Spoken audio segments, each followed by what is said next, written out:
Assalamu alaikum students. In today's lecture we will be discussing the topic of virtual inheritance and we'll see कि किस तरीके से multiple inheritance के अंदर एक issue जो कि हमारे पास duplicate copies बनाता है, जिसकी वजह से हम virtual inheritance का इस्तेमाल करते हैं in order to avoid that problem. तो now to start the discussion on virtual class, इससे पहले जो हमने डिस्कशन की है मल्टीपल इनहेरिटेंस की, वी हैव सीन के मल्टीपल इनहेरिटेंस में हमारे पास बहुत ही ज़्यादा एडवांटेजेस हैं उसके, कि जहां हमारे पास एक से ज़्यादा बेस क्लासेस होती हैं तो एक चाइल्ड क्लास या ड्राइव क्लास जो है वो मल्टीपल बेस क्लासेस के डिफरेंट फंक्शंस या फीचर्स को यूज़ कर सकती हैं।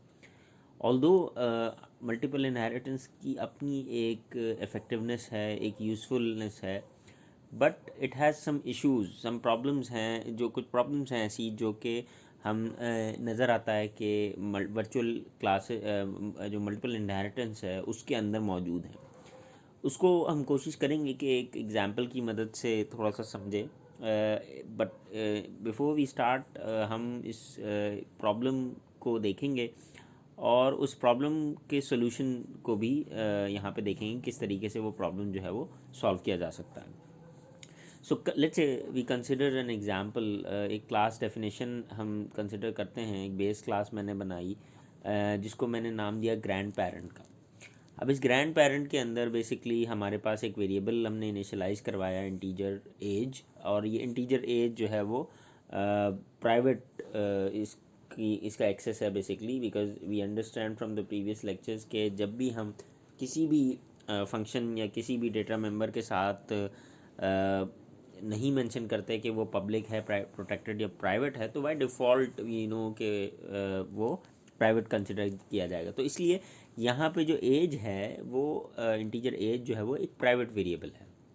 उसके बाद हमने एक पब्लिक मेथड बनाया जिसका नाम मैंने यहाँ रख दिया सेट एज, और उसको एक वैल्यू पास करवा दिए, कोई भी integer age with small a. Obviously ये स्मॉल ए वाला एज और कैपिटल वाला दोनों अलग हैं।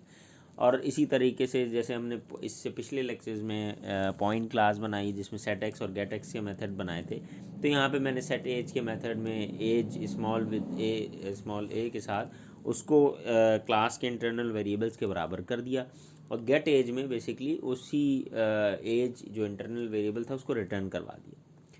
अब यहाँ पे बेसिकली इस पर्टिकुलर केस में मेरे पास एक इंटीजर है एज जो कि प्राइवेट है, दो मेथड हैं, एक गेट एज और सेट एज, दोनों यहाँ पे वो पब्लिक डिक्लेयर किए। नाउ व्हाट वी डू, अब हम ये करते हैं कि हम एक और क्लास बनाते हैं जिसका नाम हमने रखा पेरेंट वन, और पेरेंट वन जो है वो पब्लिकली इनहेरिट कर रही है ग्रैंड पेरेंट से। So now at this point हमें ये नहीं कंसिडर कर रहे हैं हम कि वो जो पेरेंट वन क्लास है उसके अंदर क्या उसकी इम्प्लीमेंटेशन होगी। जस्ट वी नो कि जी वो पेरेंट वन जो है वो पब्लिकली इनहेरिट कर रही है अपने ग्रैंड पेरेंट से। So as we discuss in the previous slide, हमने एक ग्रैंड पेरेंट की बेस क्लास बनाई और उससे दो ड्राइव क्लास, एक ड्राइव क्लास बनाई पेरेंट वन। इसी तरह से हम दूसरी एक और ड्राइव क्लास बनाते हैं जो कि इनहेरिट कर रही है ग्रैंड पेरेंट से। उसका नाम मैंने रखा है यहाँ पे grand parent two. So syntax wise basically it will be class parent two public grand parent. तो अब यहाँ पे जो हमारा स्ट्रक्चर बना वो ये कि एक बेस क्लास है ग्रैंड पेरेंट और दो जो हैं वो उसकी ड्राइव क्लासेस हैं जो कि हैं पेरेंट वन और पेरेंट टू। इसी तरीके से अब इसके बाद अब मैं मल्टीपल इनहेरिटेंस इम्प्लीमेंट करता हूँ। तो मल्टीपल इनहेरिटेंस में हमने डिस्कस किया था कि दो ड्राइव क्लासेस होती हैं हमारी, और जो दो बेस क्लासेस होती हैं, और उन दो बेस क्लासेस की एक ड्राइव क्लास होती है। तो पेरेंट वन और पेरेंट टू मैं कंसिडर करता हूँ कि ये बेस क्लासेस बन जाएंगी, और इनकी जो एक ड्राइव क्लास है दैट इज़ चाइल्ड क्लास। तो इसका मतलब ये हुआ कि चाइल्ड के दो बेस क्लासेस हैं, पेरेंट वन और पेरेंट टू। तो उसकी डेफिनेशन कुछ इस तरह से हमने मेंशन की है यहाँ पे कि class child colon public parent one comma public parent two. तो क्लास की हायरार्की कुछ इस तरह से बन गई है जो हमें फिगर में शो हो रही है कि एक ग्रैंड पेरेंट एक बेस क्लास है, उसकी 2 ड्राइव क्लासेस हैं, और ये दोनों जो ड्राइव क्लासेस हैं ये बेस क्लास हैं एक चाइल्ड क्लास की। तो कुछ इस तरह से स्ट्रक्चर बन गया, और इस स्ट्रक्चर को हम बेसिकली कहते हैं कि ये डायमंड शेप से रिजेंबल करती है। सो आगे हम डिस्कस करेंगे अब इशू क्या है इस पर्टिकुलर डिज़ाइन के अंदर।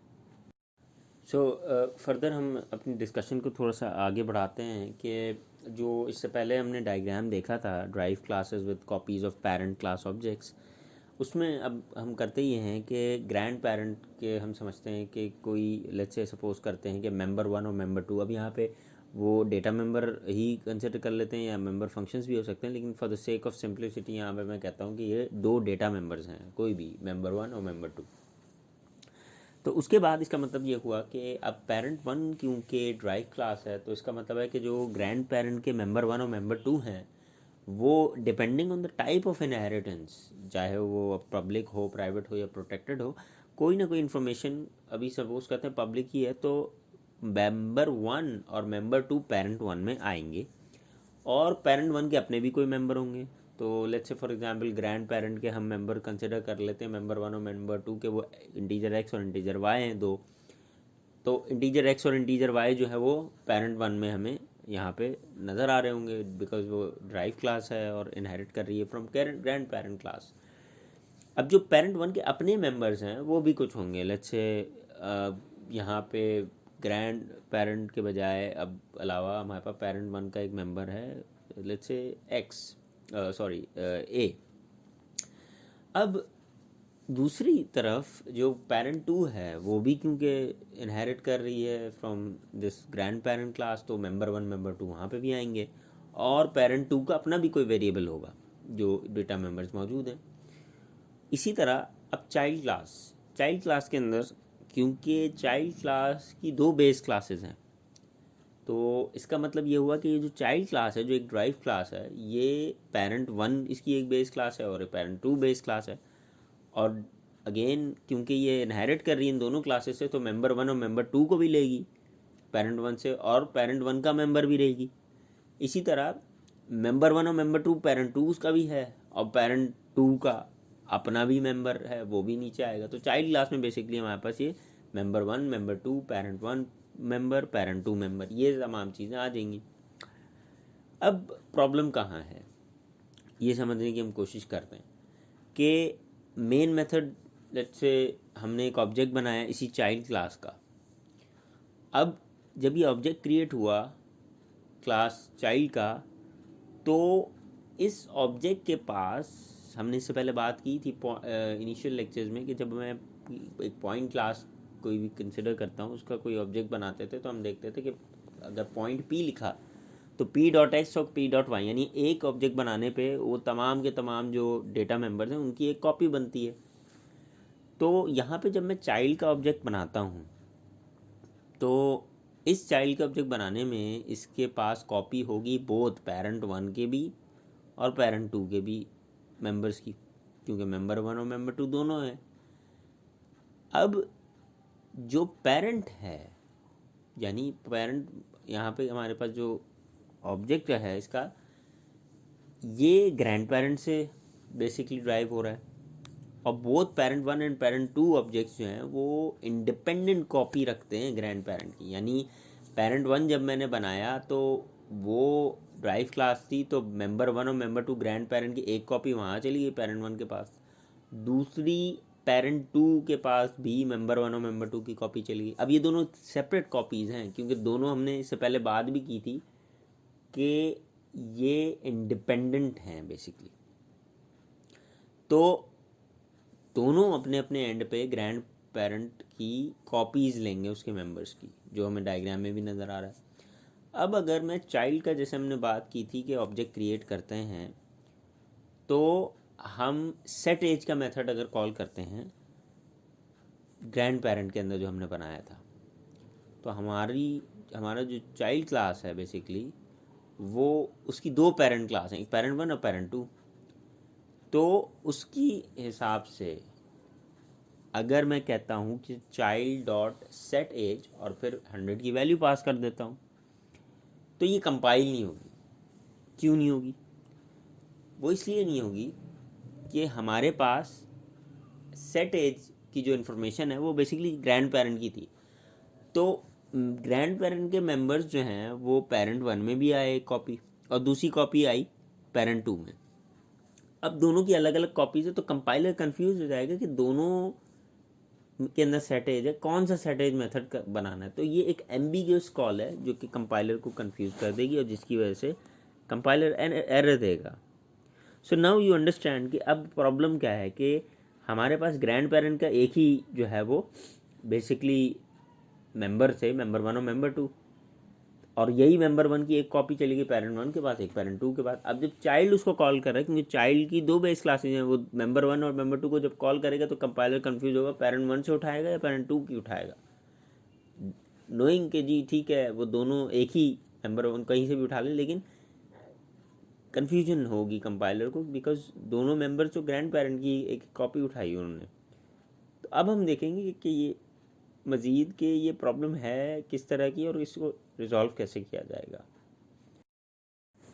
सो एज वी वर डिस्कसिंग के अब अगर चाइल्ड का ऑब्जेक्ट बनाने के बाद मैं चाइल्ड के ऑब्जेक्ट से सेट एज का मेथड जो कि हमारे पास ग्रैंड पेरेंट के अंदर मौजूद था और उसकी एक कॉपी पेरेंट 1 के पास थी, एक पेरेंट 2 के पास थी, तो अगर ये जो सेट एज का जो मेथड है वो इनहेरिटेड है बाय चाइल्ड क्लास, लेकिन उसके 2 डिफरेंट पाथ हैं।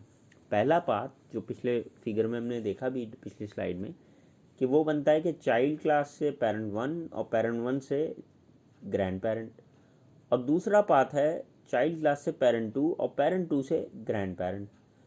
तो अब यहाँ कन्फ्यूजन है कि कौन सा पाथ लेगा। तो इसको रिजॉल्व करने के लिए हम करते क्या हैं कि कौन सा वर्जन यूज़ करना है, आया पेरेंट 1 वाला सेट एज मेथड कॉल करना है या पेरेंट 2 के थ्रू जाना है। तो हम क्या करते हैं कि हम इसका हल ये होता है कि हम करते हैं चाइल्ड, यानी ऑब्जेक्ट का नाम जो है चाइल्ड क्लास के, डॉट पेरेंट 1, यानी अब वो पाथ बता रहा है कि चाइल्ड डॉट पेरेंट 1 वाला ले पाथ, और वहाँ से स्कोप रेजोल्यूशन लगा के फिर हम सेट एज का जो मेथड है 100 अब ये लिखेंगे तो अब कंपाइलर एरर नहीं देगा, क्योंकि उसको पता है कि जी चाइल्ड जो है ये ऑब्जेक्ट है चाइल्ड क्लास का और जो उसने सेट एज मेथड चलाना है वो पेरेंट 1 वाला चलाना है। अगर इसी की जगह मैं पेरेंट 2 लिख दूंगा तो वो पेरेंट 2 वाला चलाएगा। अब यहाँ पे एक इशू है मज़ीद, ठीक है प्रॉब्लम सॉल्व हो गया, एरर नहीं आएगा, लेकिन एक और मसला है जो कि अब हम नेक्स्ट स्लाइड में भी डिस्कस करेंगे।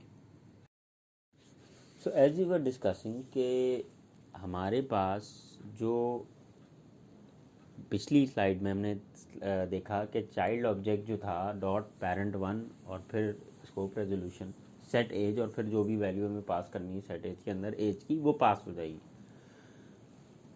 तो स्कोप रेजोल्यूशन की मदद से हम ये पाथ डिफाइन करते हैं। तो let's say if someone says कि नहीं जी पेरेंट 1 वाला नहीं पाथ लेना, पेरेंट 2 वाला लेना, तो वहाँ जो पिछली स्लाइड में हमने डिस्कस किया था उसमें हम पेरेंट 1 की जगह पेरेंट 2 कर देंगे।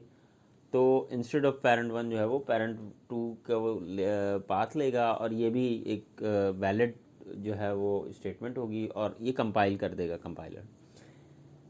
लेकिन हम अब यहाँ पे सेट एज यूज़ कर रहे हैं बेसिकली, जो कि इनहेरिट करता है पेरेंट 2 से सेट एज का मेथड। अब क्योंकि पेरेंट 1 और पेरेंट 2 दोनों ही में बेसिकली हमारे पास अपनी अपनी कॉपी थी ग्रैंड पेरेंट के ऑब्जेक्ट की बेसिकली, तो जो भी कॉल होगी जो हमने ऊपर देखी वो एज की वैल्यू को सेट करेगी ग्रैंड पेरेंट के अपनी ही कॉपी के अंदर, यानी अगर पेरेंट 1 के थ्रू जा रहा हूँ तो वो अपनी कॉपी पे सेट एज की वैल्यू चेंज कर देगी, और जो है वो अगर पेरेंट 2 के थ्रू जा रहा हूँ तो वो एज की वैल्यू सेट कर देगी अपने पाथ से। लेकिन ये चीज़ ध्यान में रहे कि ग्रैंड पेरेंट के अंदर एज का जो पैरामीटर वो एक ही है, यानी एक ही वेरिएबल था इंट एज। ऐसा तो नहीं था कि हमने 2 वेरिएबल बनाए और पेरेंट 1 में अलग जा रहा है पेरेंट 2 में अलग जा रहा है। तो वो अब बस ये हुआ है कि हमारे पास कि हम पाथ डिफाइन कर देंगे तो एज की वैल्यू चाहे वो पेरेंट 1 से जाके वो हो, क्योंकि उसके पास एक कॉपी है, दूसरी कॉपी वहाँ पे मौजूद है, दोनों इंडिपेंडेंट कॉपीज़ हैं, ये भी हमने देखा। आगे इसको ज़रा हम कोड की मदद से देखते हैं किस तरीके से ये काम करता है। So now you can see in the code जो वर्चुअल क्लास का बेसिकली जब हम यहाँ पे टॉपिक डिस्कस कर रहे हैं तो उसमें जो डायमंड शेप प्रॉब्लम जो हम डिस्कस कर रहे हैं कि बेसिकली दोनों की कॉपीज़ थी। हमने कहा कि अब कौन सा जो है वो कंपाइलर किसके थ्रू जो है वो ग्रैंड पेरेंट के एलिमेंट्स को सेट करेगा एज की वैल्यू। तो हमने देखा स्कोप रेजोल्यूशन की मदद से हम ये काम कर सकते हैं, जो डायमंड प्रॉब्लम है उसको हल किया जा सकता है। तो इस कोड में बेसिकली यू कैन सी कि हमारे पास हमने एक क्लास बनाई ग्रैंड पेरेंट के नाम की, जैसे हमने पहले भी देखा। उसमें हमने एक इंटीजर एज का बनाया जो कि प्राइवेट था। फिर हमने दो पब्लिक मेथड्स बनाए, एक सेट एज का और दूसरा गेट एज का। सेट एज का मेथड जो है वो एज के पैरामीटर को उस क्लास के इंटरनल वेरिएबल्स के बराबर कर रहा है, और जो गेट एज का है वो उस एज के पैरामीटर को रिटर्न करवाने में मदद दे रहा है। फिर हमने दो मज़ीद क्लासेस बनाई, जो डायग्राम इससे पहले भी हमने डिस्कस किया कि हमने पेरेंट वन बनाया, उसको बेसिकली वो इनहेरिट कर रहा है ग्रैंड पेरेंट से पब्लिकली, और पेरेंट टू बनाया वो भी ग्रैंड पेरेंट से पब्लिकली इनहेरिट कर रहा है। तीसरी जो क्लास थी वो हमने चाइल्ड बनाई, और उस चाइल्ड के हमने मल्टीपल इनहेरिटेंस के थ्रू दो बेस क्लासेस पेरेंट वन और पेरेंट टू डिफाइन कर दी। अब यहाँ मेन फंक्शन में हमने किया क्या, हमने पहले लाइन 29 पे एक मैसेज प्रिंट करवाया कि क्रिएटिंग चाइल्ड क्लास ऑब्जेक्ट, यानी चाइल्ड क्लास का अब हम ऑब्जेक्ट क्रिएट करने लगे।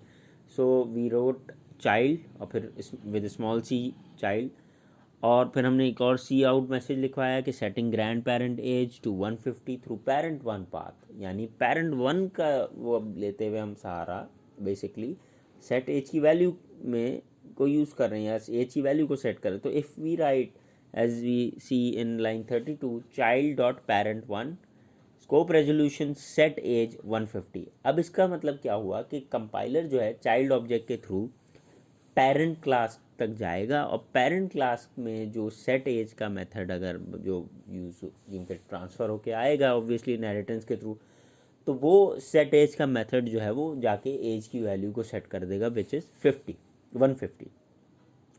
उसके बाद मैंने पेरेंट टू के थ्रू यही काम किया, child dot parent two scope resolution set age 100 कर दिया इसको।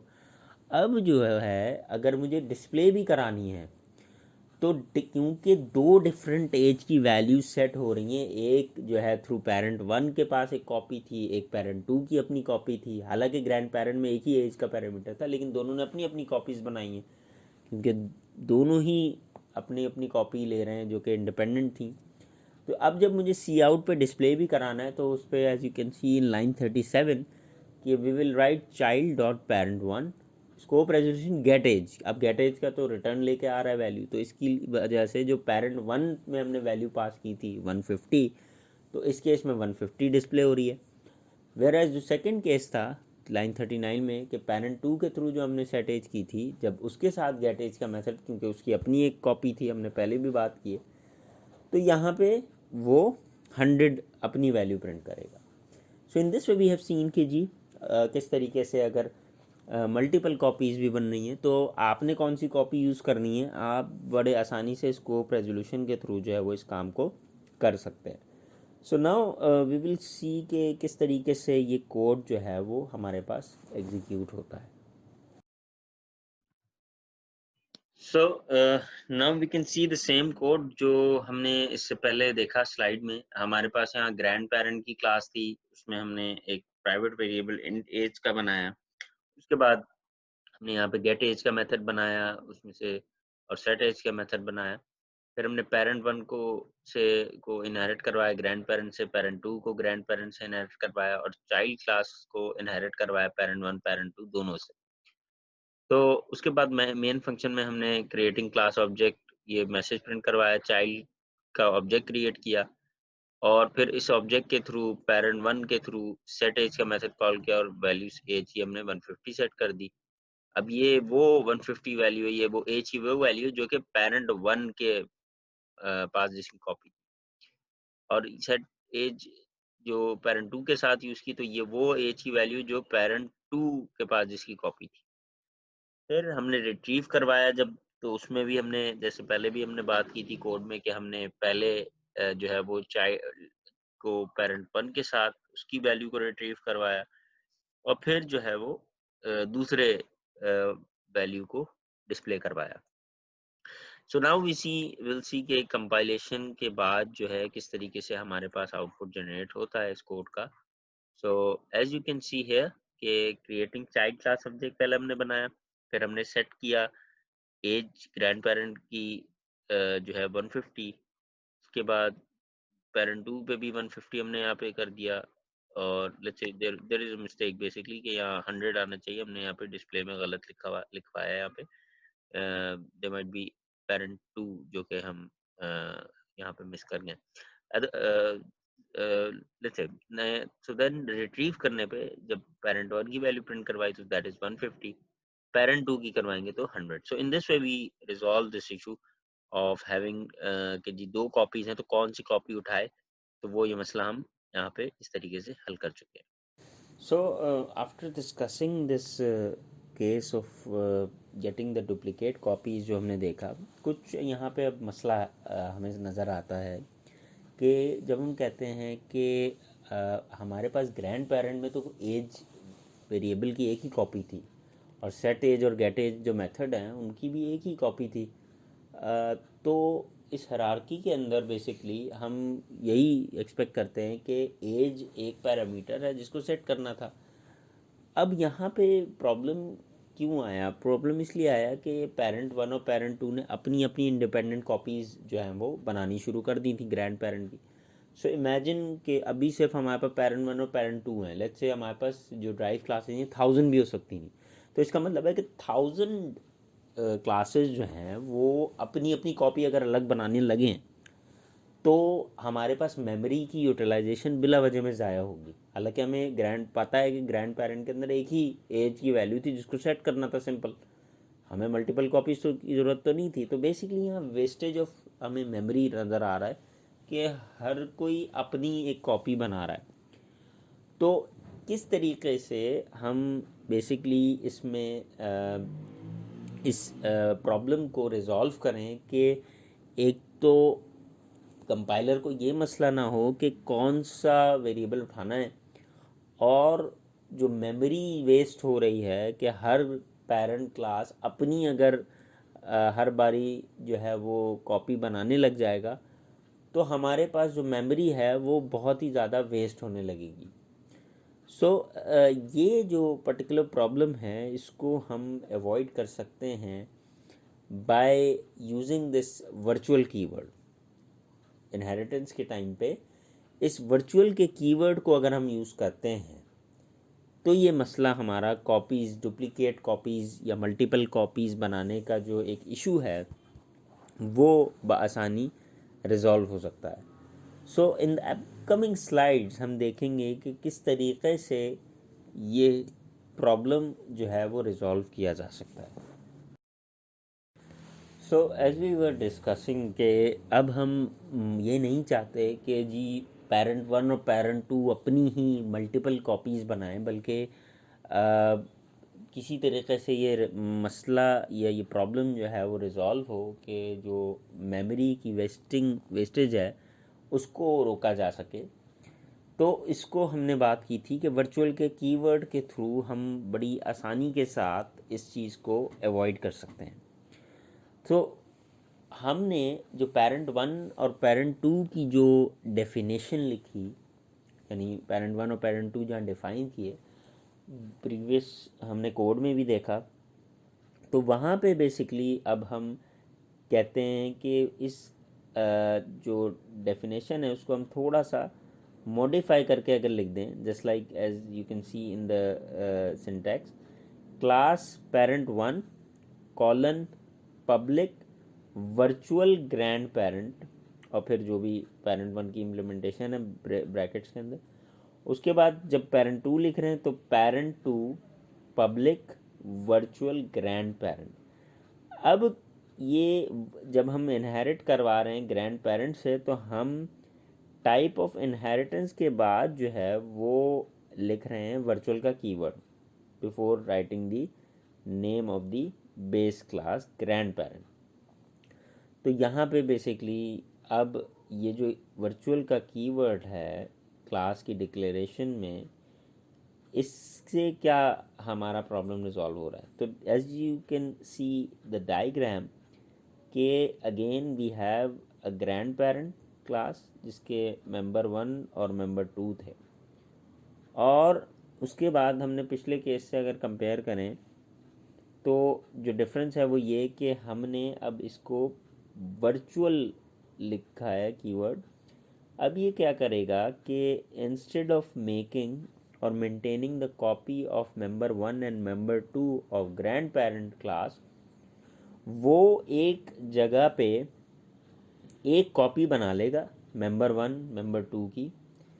और अब यहाँ पे जो पेरेंट 1 और पेरेंट 2 है ये ग्रैंड पेरेंट के इस इन एलिमेंट्स को शेयर कर लेंगी जब भी किसी भी क्लास को इसकी ज़रूरत पड़ेगी। यानी अब पेरेंट 1 और पेरेंट 2 के अंदर सिर्फ इनके अपने मेंबर्स होंगे, जबकि जो दूसरे मेंबर्स हैं जो कि ग्रैंड पेरेंट के, वो जब भी ज़रूरत पड़ेगी तो वो वहाँ से, जो वर्चुअल के कीवर्ड की वजह से हमने इसको एक अलग जगह पे सेव कर दिया है, तो अब जितनी भी क्लासेस होंगी जो कि इनहेरिट कर रही हैं वो यहाँ से अब उठा लेंगी उस वेरिएबल को। तो इस केस में बेसिकली एक ही जगह स्टोर हुआ, तो मल्टीपल कॉपीज़ बनी नहीं जैसे पिछले केस में बन रही थी। तो सिर्फ हमने करना क्या है कि हमने उसकी इनहेरिटेंस के साथ वर्चुअल का कीवर्ड यूज़ करना है। और अब चाइल्ड में भी जब हम यूज़ करेंगे तो चाइल्ड भी जो है वो मेंबर 1 मेंबर 2 यहाँ पे आ रहा होगा, और पेरेंट 1 के पेरेंट 2 के मेंबर्स भी चाइल्ड में आ रहे हैं। तो अब जो है वो ये चीज़ कंपाइलर को बता रही है कि एक ही सिंगल कॉपी ऑब्जेक्ट की जो है वो इनहेरिट हो रही है इस पूरी क्लास के अंदर। आगे जो है वो थोड़ा सा हम उसको मज़ीद एलैबोरेट करेंगे और देखेंगे किस तरीके से इसको हम यूज़ करेंगे। So as we were discussing कि अब क्योंकि हमारे पास इसकी एक सिंगल कॉपी बन चुकी है, तो इस वजह से बेसिकली होगा क्या कि हमारे पास जब जो सेट एज का मेथड है जो डायग्राम में भी हमें नज़र आ रहा है कि वो अब बेसिकली एक कॉपी बन गई है सेट एज की भी और उसके मेंबर्स जितने भी हैं। और अब अगर हमने जो लाइन से पहले लिखी थी, child parent 1 scope resolution set age 150 पास की, फिर चाइल्ड पेरेंट 2 सेट एज 100 पास की, और फिर हमने देखा था पिछले केस में कि अगर हम पेरेंट 1 के थ्रू डिस्प्ले करवाएं उसकी वैल्यू को गेट एज के थ्रू तो वो वैल्यू 150 प्रिंट होगी, पेरेंट 2 के थ्रू कराएंगे तो 100 होगी। अब यहाँ पे इस वर्चुअल इनहेरिटेंस के थ्रू क्योंकि एक ही कॉपी है, अब आप पेरेंट 1 से चेंज कर लें, उसको सेट कर दें, या फिर उसके बाद पेरेंट 2 से कर दें, 100 कर दिया मैंने, तो बेसिकली हुआ क्या कि एक ही जगह तो स्टोर हो रहे थे। पहले उसने एज की वैल्यू 150 रख दी, अब उसके बाद उसको रिप्लेस कर दिया पेरेंट 2 के थ्रू 100, क्योंकि एक ही कॉपी तो बन रही है, मल्टीपल कॉपीज़ है नहीं, तो एक ही जगह चेंजेस हो रही। तो अगर मैं सी आउट करवाऊँगा तो वो जो लास्ट वैल्यू है 100 की, ये वही प्रिंट करके हमें स्क्रीन पे शो करेगा। इट प्रूव्स कि हमारे पास एक ही कॉपी बनी है जो ग्रैंड पेरेंट के एलिमेंट्स की है। सो एज वी डिस्कस कि हमारे पास जो कन्फ्यूजन थी बेसिकली वो मल्टीपल कॉपीज़ की वजह से थी। अब क्योंकि हमने बात की कि क्योंकि मल्टीपल कॉपीज़ तो बन नहीं रही, एक ही कॉपी बन रही है, तो उस केस में जो कंपाइलर है वो सिंगल कॉपी मेंटेन करेगा, सिस्टम में एक ही कॉपी मेंटेन करेगा, और कोई एम्बिगिटी नहीं होगी जब भी हम सेट एज या गेट एज का मेथड कॉल करते हैं to set the value of variable age और to return the variable value of age. तो जैसे हमने स्कोप रेजोल्यूशन भी लगाया था और child dot parent 1 scope resolution set age लिखते थे, फिर पेरेंट 2 लिखते थे, फिर इस तरह गेट एज के साथ। तो अब क्योंकि एक ही कॉपी है तो we don't need to put scope resolution, क्योंकि एक ही तो कॉपी है तो उसको पाथ देने की भी ज़रूरत नहीं है। तो directly we can write child dot set age 200। अब कंपाइलर क्योंकि एक ही जगह है तो वो कोई भी एक पाथ कंटेन करेगा, यूज़ करेगा, और उसी पाथ को देते हुए वो एक ही जो कॉपी है मेंबर 1 मेंबर 2 की जो कि शेयर हो रही है पेरेंट 1 और पेरेंट 2 के दरमियान, उसको जाके सेव कर देगा या सेट कर देगा, और फिर इसी तरह वो रिटर्न भी करवाएगा। अब हम आगे इसको थोड़ा कोड की मदद से समझने की कोशिश करेंगे कि किस तरीके से ये हम कोड में यूज़ कर सकते हैं। So now in this particular slide हम ये जो वर्चुअल इनहेरिटेंस हमने डिस्कस की थी इसका हम सैम्पल कोड डिस्कस करते हैं। कि सबसे पहले हमने लाइन नंबर 5 में क्लास ग्रैंड पेरेंट की क्लास क्रिएट की, उसमें प्राइवेट वेरिएबल जो हमने इससे पहले भी बात की थी इंट एज, वो डिफ़ाइन किया। और उसके बाद हमने दो पब्लिक मेथड बनाए, एक सेट एज और दूसरा गेट एज। और दोनों का हमने देखा कि बेसिकली सेट एज जो है वो इंटीजर एज की वैल्यू को सेट करने के लिए यूज़ होता है, और उसके बाद गेट एज जो है वो रिटर्न करवाने के लिए। उसके बाद हमने पेरेंट 1 बनाया, उसमें पेरेंट 2 बनाया, और दोनों ही में हमने वर्चुअल का कीवर्ड यूज़ किया। तो अब क्या होगा कि बजाय इसके कि दो अलग अलग कॉपीज़ बनाए, पेरेंट 1 और पेरेंट 2, इसकी मदद से बेसिकली अब हमारे पास एक ही कॉपी बनेगी वर्चुअल के कीवर्ड के वजह से, और वो दोनों जो हमारी पेरेंट क्लास 1 है और पेरेंट क्लास 2 है, उन दोनों के दरमियान शेयर होगी। अब यहाँ पे वन कैन आस्क के जी अगर पेरेंट 3 एक और क्लास हो तो उसके साथ भी वर्चुअल लिख दें, तो अब ये होगा कि 3 के साथ जितनी भी अब क्लासेस हैं तो उन सब के साथ जो है वो एक ही सिंगल कॉपी शेयर हुआ करेगी। उसके बाद हमने लाइन 24 पे बेसिकली चाइल्ड क्लास बनाई, और अब ये मल्टीपल इनहेरिटेंस का पोर्शन है कि जहाँ पे एक ड्राइव क्लास की दो बेस क्लासेस होती हैं। तो चाइल्ड के बेसिकली दो हमारे पास बेस क्लासेस हैं, एक पेरेंट 1 और पेरेंट 2, जो कि पब्लिक पेरेंट 1 और पब्लिक पेरेंट 2 लिख के हमने यहाँ पे डिफ़ाइन कर दिया। उसके बाद मेन फंक्शन में हमने पहले मैसेज सी आउट करवाया। उसके बाद लाइन 30 पे चाइल्ड क्लास का मैंने ऑब्जेक्ट क्रिएट किया, और फिर we use the C out message setting grand parent age to 150 through parent 1, यानी पेरेंट 1 के थ्रू हम उस जो सेट एज की वैल्यू उसको सेट करने की कोशिश करते हैं। सो फॉर दैट हमने लिखा child dot parent 1 scope resolution set age. अब हमने इससे पहले बात की थी कि क्योंकि वर्चुअल का कीवर्ड यूज़ किया तो स्कोप रेजोल्यूशन लगाने की ज़रूरत नहीं है, लेकिन यहाँ पे जस्ट फॉर द अंडरस्टैंडिंग यहाँ पे हम यूज़ कर रहे हैं। अगर ना भी यूज़ करें तो कोई इशू नहीं है। उसके बाद हमने 150 वैल्यू रखी। उसके बाद पेरेंट 2 के साथ हमने सेट एज की वैल्यू 100 कर दी। और अब जब मैं यहाँ पे गेट एज करता हूँ पेरेंट 1 की लाइन 37 पे और लाइन 39 पे पेरेंट 2 के थ्रू, तो दोनों ही केसेस में मुझे 100 वैल्यू प्रिंट होती हुई मिल रही। इट प्रूव्स के वर्चुअल के थ्रू एक ही कॉपी बनी थी, पेरेंट 1 की अलग नहीं थी, पेरेंट 2 की अलग नहीं थी, तो एक ही एज की वैल्यू को सेट कर रहा था। तो लास्ट जो वैल्यू थी वो 100 पास की थी मैंने लाइन 34 पे, इसीलिए यहाँ पे हमें 34 लाइन के थ्रू जो है वो 100 प्रिंट होता हुआ नज़र आ रहा है आउटपुट पे। फिर लाइन 42 पे स्कोप रेजोल्यूशन के बगैर हमने लिखा चाइल्ड सेट एज 200, अब चेंज कर दी वैल्यू। इसी तरह लाइन 45 पे फिर जब मैंने इसको डिस्प्ले करवाया गेट एज, तो जो अपडेटेड लास्ट वैल्यू थी विच वाज 200, तो ये 200 की वैल्यू डिस्प्ले करेगा। सो अब हम देखेंगे कि किस तरीके से ये कोड एग्जीक्यूट होगा हमारे पास। So now we have here the same code जो हमने इससे पहले देखा। हमने ग्रैंड पेरेंट की क्लास जो है वो यहाँ पे डिफाइन की। उसके अंदर हमने एज का एक वेरिएबल डाला, set age, get age. Parent 1 को वर्चुअली ग्रैंड पेरेंट से इनहेरिट करवाया, पेरेंट 2 को भी करवाया। फिर चाइल्ड क्लास की पब्लिक पेरेंट 1 कॉमा पेरेंट 2 हमने यहाँ पे रखा। उसके बाद हमने चाइल्ड का ऑब्जेक्ट क्रिएट करने के बाद चाइल्ड और पेरेंट 1 स्कोप रेजोल्यूशन के साथ 150 फिर 100, और फिर उसके बाद स्कोप रेजोल्यूशन गेट एज करवाया पेरेंट 1 एंड देन पेरेंट 2। तो उसके बाद हमने विदाउट स्कोप रेजोल्यूशन इसकी वैल्यू को 200 करवा के गेट एज करवाया। So now we will see के इस तरीके से हमारे पास स्क्रीन पे जो है वो आउटपुट डिस्प्ले होगा।